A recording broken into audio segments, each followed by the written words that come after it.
Welcome to another day of Bhagavad Gita Sadhana. I'm still your hostess, Laura, or Atmadarshan, however you'd prefer to address me. And yesterday I mentioned that today would be day 300, and I miscounted. It's day 299 of this practice. Time gets away from me.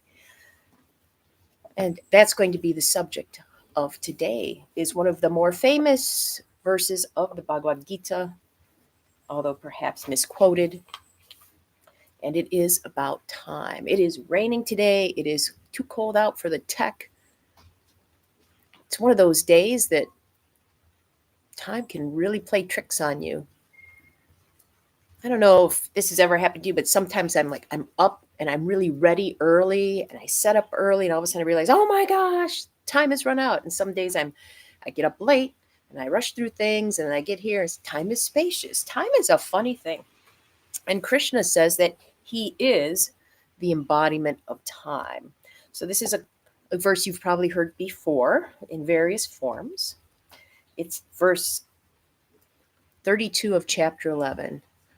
Chapter 11, verse 32. Stop it. I'm sorry. He's eating the cord. Excuse me for a second. Hey. He's eating the cord. That little goof.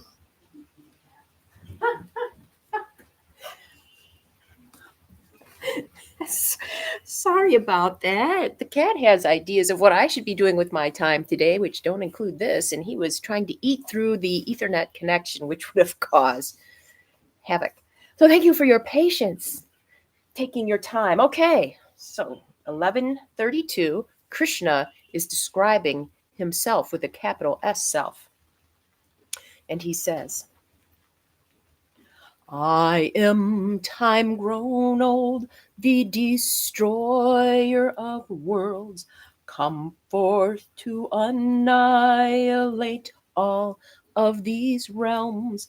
Even without you, all of these warriors in their opposing ranks shall cease to exist.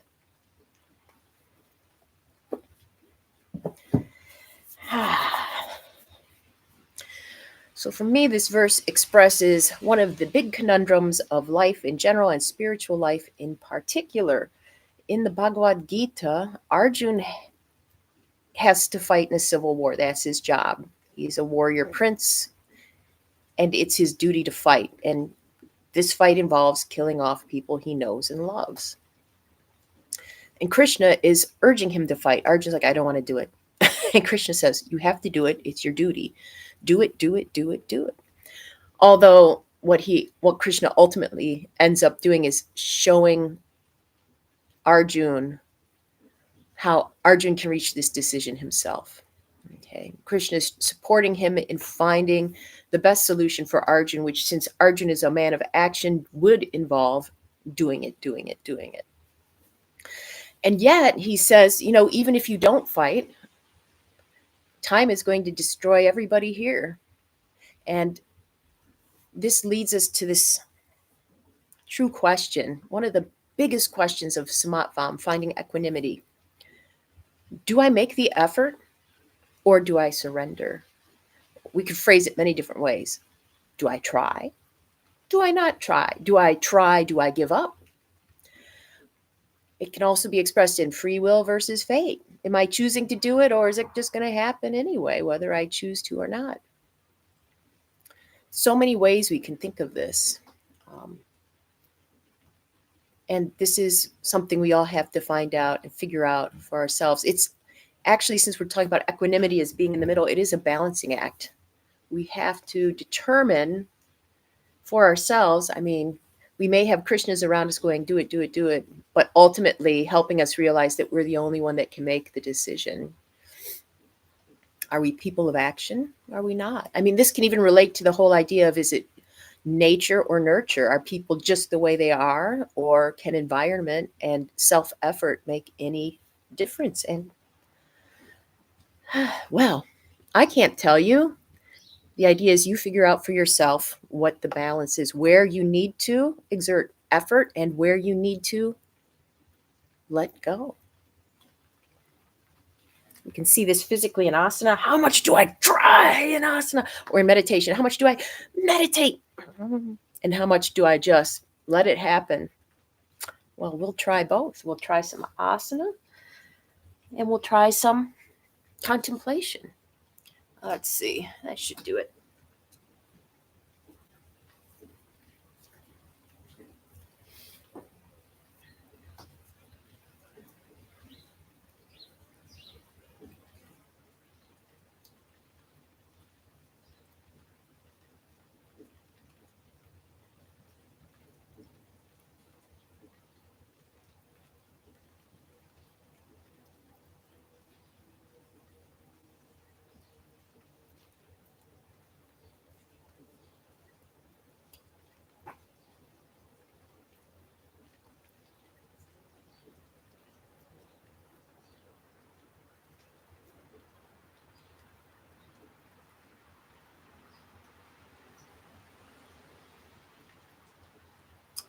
Switch sides.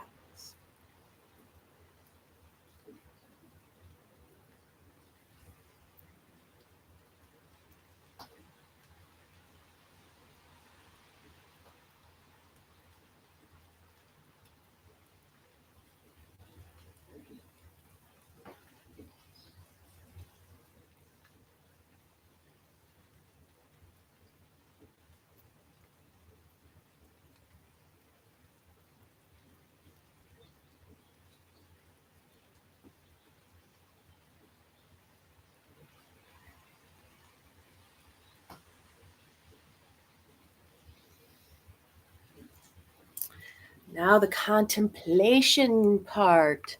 And I am inviting you to consider maybe what comes next for you, or even in the sadhana. How much effort do you need to put into it? And how much do you let go because what's going to happen is going to happen? I guess perhaps the key question is what's going to happen is going to happen, and how much of that depends on me. Oh, just 5 minutes for that easy concept.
Welcome back. It's amazing how differently time flows when I'm trying versus when I'm surrendering. And today's practice just goes out to everyone who needs help with this distinction. When do I put forth the effort and when do I let go? Which I think is pretty much everybody. Pretty much. Or maybe it's just me. The universal, the personal, another aspect of opposites we can explore. And we will continue to explore this particular opposite because Krishna comes back to it in future chapters in the Gita. So I look forward to our future together. I will make my best effort and release any expectation of seeing you tomorrow. Oh, until then, or not.